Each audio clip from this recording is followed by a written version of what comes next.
Allah versus Odin in Norway, Iran investing in Palestinian terror, and middle schoolers in Florida charged with trying to poison their teacher.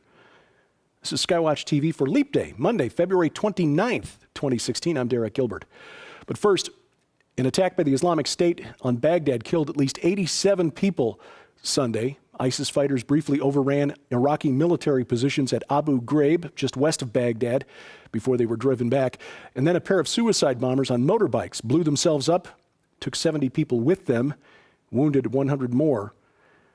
On Saturday, ISIS also launched an attack on Kurdish forces in a town near Syria's border with Turkey. The YPG, the Kurdish militia, backed by U.S. airstrikes, drove back the Islamic State. The town of Tel Abyad is located north of the Islamic State's capital of Raqqa and had been a key supply point or point on the supply lines between Turkey and Raqqa for the Islamic State before the Kurds captured it last year. And the Islamic State continues sending fighters to Libya, possibly to escape the fierce Russian air assault, possibly also because Libya's got lots and lots of oil that's basically undefended. The country hasn't had a functioning government since 2012 when NATO forces helped local rebels, basically al-Qaeda, capture and kill Muammar Gaddafi. U.S. intelligence estimates that about 6,000 ISIS fighters are now in Libya. Besides the oil, it also puts ISIS closer to potential targets for terror attacks in Africa and also southern Europe. Now, there have been reports, still unconfirmed, that British, French, Italian, American, and Russian special forces troops are on the ground in Libya trying to secure Libya's oil infrastructure against the Islamic State. So you've probably been able to guess the ceasefire that was supposed to start Saturday in Syria hasn't been holding up very well. Still, apparently giving Iran some breathing room to move some of its pieces around on the chessboard in the Middle East. Sources in Iraq say that Iranian Republican guards have taken a town on Iraq's border with Saudi Arabia, a town that's nowhere near any of the Islamic State's positions. The Arabic newspaper Asharq al-Awsat, and remember this is backed by Saudi Arabia, so you're getting the Sunni perspective on this story, said that an Iraqi army colonel told them Republican guards are training an Iraqi Hezbollah in the town of al-Naqib. Again, nowhere near Islamic State positions. And besides the location just across the border from Saudi Arabia, no friend to Iran, this gives the Iranian government a secure route to transport weapons from Iran through Iraq and onto Syria and Lebanon. And that is concerning to the Israeli government because, as the Israeli news site Debka File reports, Iran has apparently moved hundreds of Palestinian fighters to Syria's border with Israel in the Golan Heights. They reportedly belong to a new group called Al-Sabarin, a new terrorist group being trained by the Republican Guard and Hezbollah at refugee camps in Lebanon and the Gaza Strip. The terrorists reportedly moved into position over the weekend using the ceasefire as cover. Now, Israel had tried to prevent this from happening. A Hezbollah commander was assassinated in Damascus over the winter, and then an airstrike in January in the Golan Heights took out an Iranian general and a senior Hezbollah commander who were apparently surveying the landscape for jumping off points for Hezbollah fighters to launch attacks into Israel. Now, and with the ceasefire in place, any move by Israel to dislodge these Palestinian fighters on the Syrian side of the border would be condemned by the global community as a breach of this fragile ceasefire.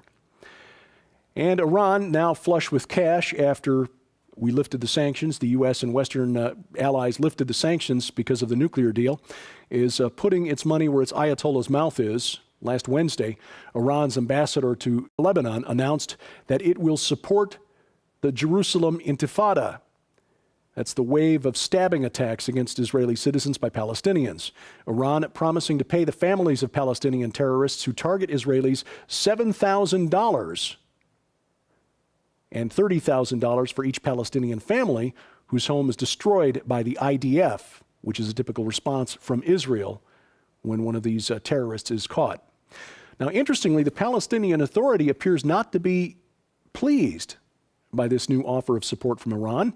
A spokesman for the PA over the weekend said that direct payments to terrorists' families would constitute illegal interference in Palestinian affairs. They want all the money to go through the Palestinian Authority. Now, bear in mind that the Palestinians are mainly Sunni Muslims, while Iran is controlled by Shia Muslims, and the two sects hate each other, consider each other heretics.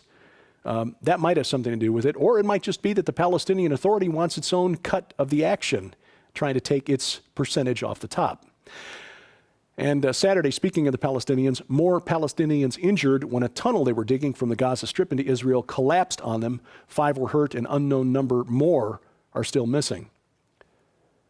A gruesome story from Moscow developed overnight. A nanny, reportedly 39-year-old Muslim woman from Uzbekistan, was arrested by police at a bus station in Moscow. She was stopped by police, which apparently is standard procedure. Ask for your papers. She'd been wandering around, apparently disoriented, for about an hour, according to witnesses. When she was approached, she reached into a bag and pulled out the head of a 4-year-old girl. She screamed, "Allahu Akbar," and "I am a terrorist," was tackled by police, did not have a weapon, but police report that they later found the child's decapitated body in an apartment nearby that had been set on fire. They believe that the nanny waited for the family, the child's parents, and another child to leave the home, after which she killed the 4-year-old girl, decapitated her, and then set the apartment on fire. Police reportedly not treating this as an act of terrorism. You remember recently we told you about a group in Finland calling themselves the Soldiers of Odin, patrolling streets in Helsinki in response to the influx of Islamic asylum seekers. This group apparently has spread to Sweden and Norway. And in response, a group of immigrants in Oslo, now calling themselves Soldiers of Allah. And they were quoted as saying, in response to the infidels' patrol, they will patrol the streets of, or in response to the infidels, rather, they will patrol the streets of Oslo to prevent evil and encourage the good, whatever that means. Now, I'm certainly no prophet, but I predict nothing good coming of this. In economic news, Chinese stocks opening the week down another 4%. They've reached a 15-month low. The U.S. economy also setting a record for the first time since the government began tracking gross domestic product in the 1920s. We've gone 10 straight years in the United States with growth of less than 3%. The average growth for economic recoveries since the 1960s is about 3.9%. Senator Dan Coates of Indiana points out that the growth rate since the Obama recovery began in 2009 is 2.1%, ranking it among the worst recoveries in history. I've got another possible bit of analysis here. It could be that we just simply aren't in a recovery. This is yet another example of why I quit studying economics after I got my bachelor's degree. I realized, even as a young college kid who frankly didn't know much of anything, that most economic models are based on assumptions that have no basis in reality. As proof of this, let me show you this. This is produced by the top economists in the world, economists who work at forecasting for the Federal Reserve Bank. Okay, they produce models for inflation, stimulus, economic drivers, and so forth. Frankly, those models have been proven wrong so many times that if this method of predicting future business were used in any other industry, the guys who employed the models would be fired, the models would be scrapped, and they'd look for something that more closely approximated reality. Last week, the St. Louis Federal Reserve Bank published this article showing how their economic model predicts that based on their expectation of the rate of inflation over the next 5 years, that the price of a barrel of oil will fall to 0 by the year 2019. Now, that ain't happening. So why would the Fed put this out instead of asking their economists to go back to the drawing board and come up with something a little more realistic? Now remember, the guys working for the Federal Reserve Bank are at the top of their field, or so I assume. They're the guys who set the policies that drive the U.S. economy. And the U.S. economy essentially drives the world economy. But if all of their models work this well, that would explain a lot, wouldn't it? And now you know why I abandoned any thoughts of a career as an economist and went into broadcasting. Speaking of mathematical models, a professor at Stony Brook University in New York says that the odds of Donald Trump becoming the next president of the United States are on the high side of 95%. Helmut Norpoth, a political science professor, says his statistical model has accurately predicted the winner of every presidential election of the last 104 years except for one. And he puts Trump's chances at winning this one at between 97 and 99% as of today, before Super Tuesday. He says that Trump in the general election would beat Hillary Clinton by about 10 percentage points. Get used to it. That's who it is now, either President Trump or President Hillary. Choose this day whom you will serve. Now, that thought is kind of freaking out heavyweight Republican donors. Some high net worth individuals got together last week, brought in a consulting firm, a Republican consulting firm from Florida, to begin investigating ways to get a third-party candidate on the ballot, assuming that Donald Trump wins the Republican nomination. Now, by the way, New York Times reported yesterday, Sunday, that Senator Marco Rubio, who was the Republican establishment's Plan B after their Plan A, Jeb Bush, failed to get any support whatsoever. It's come out that Senator Rubio in 2013 tried to persuade Fox News to sell immigration reform to the American people. This was a plan put together by the so-called Gang of Eight, 4 Democrats, 4 Republicans in the Senate, would have provided a path to citizenship for some 11 million illegal immigrants.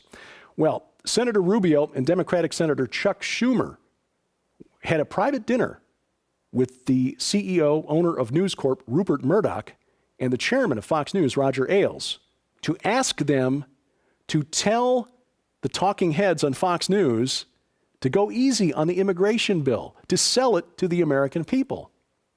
Murdoch, who supports immigration reform, and Ailes, they agreed. Ailes said, though, if you really want this to work, you're going to have to convince Rush Limbaugh, who apparently wasn't buying it. And as Trump has gained in popularity, establishment Republicans, like the folks on Fox News and some radio talk show hosts, have clearly sided with Rubio or anybody but Trump. And in fact, that decision is hurting Fox News. A new poll by the website YouGov shows that Fox's brand index, which is sort of an approval rating, a measure of approval rating, has dropped to a 3-year low among Republican voters. So maybe Donald Trump wasn't wrong to skip the Fox News sponsored debate after all. And finally, 3 middle school students in Florida face felony charges for allegedly spiking their teacher's soda with crushed red pepper. Last Monday, the teachers, a 52-year-old woman, sent one of the girls to the principal's office for dumping glue into another girl's backpack and on suspicion of stealing a laptop computer. The girl got angry, talked to a couple of friends. They came up with a plan. Officials said one girl distracted the teacher while the other 2 took her can of soda off the desk, dumped crushed red pepper into it.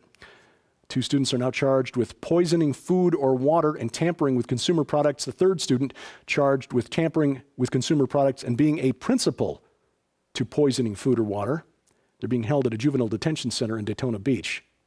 Now, may question whether charging them with poisoning or attempted poisoning may be a little harsh, but I think the bigger question is here, what kind of upbringing did these girls have that they thought this was an appropriate response to an authority figure? But a fascinating program for you on SkyWatch TV this week. Timothy Alberino, the director and expedition leader for the True Legends series of documentaries, is our guest.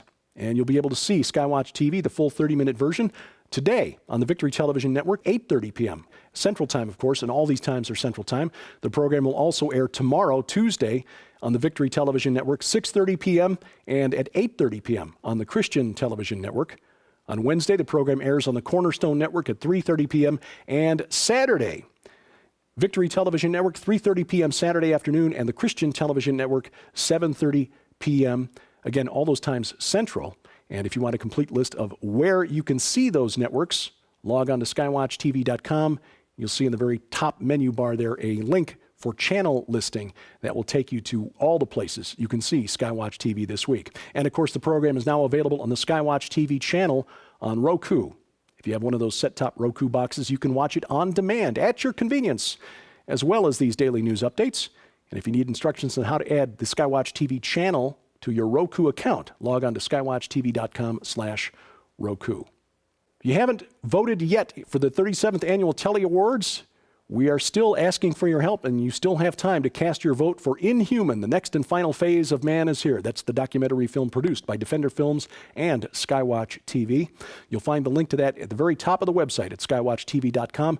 Click that banner, and that will take you to the website for the Telly Awards, where you can rate Inhuman in the People's Choice category. Help us get the word out about the transhumanist movement, a 21st century science fiction religion that seeks to replace God with technology. And of course, you can also help us just by clicking and sharing the things that we post to the internet. You'll find those things here, our website, our Twitter feed, our Facebook page, and of course, our YouTube channel. And if you're watching us on YouTube and you see the little button down here, about there, over here, yeah. Just click that to subscribe and get a notice every time we update with a new program or interview. And of course, the things I post to the web are here and my website. My email address, dgilbert@skywatchtv.com. Thank you for watching. As we keep watch, I'm Derek Gilbert, and this is SkyWatch TV.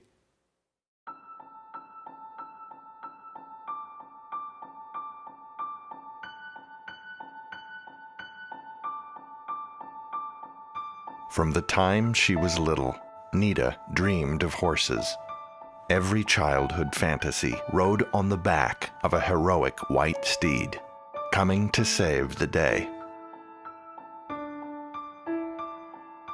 I don't know how long I've had this love in my heart for horses. It's just always been there. And when we were little girls, my sister and I would play all day long. I was always the white horse and she was always the little pink pig.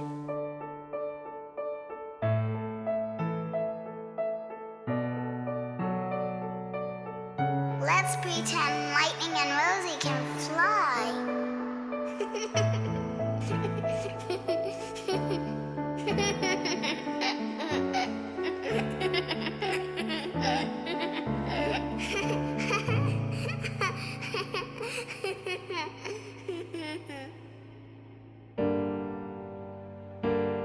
But everything changed in a heartbeat. On December 9th, 1971, a tragic car accident claimed the life of my dad and my best friend and my little sister. And I wondered after that if there was anything left to believe in.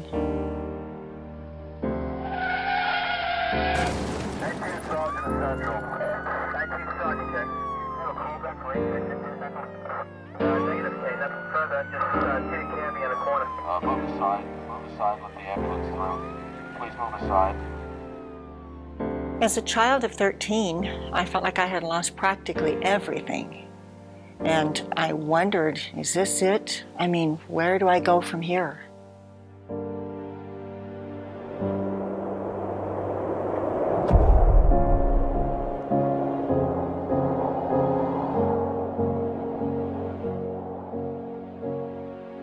I could not have imagined back then how God could use horses, of all things, to restore my faith and vision for the future.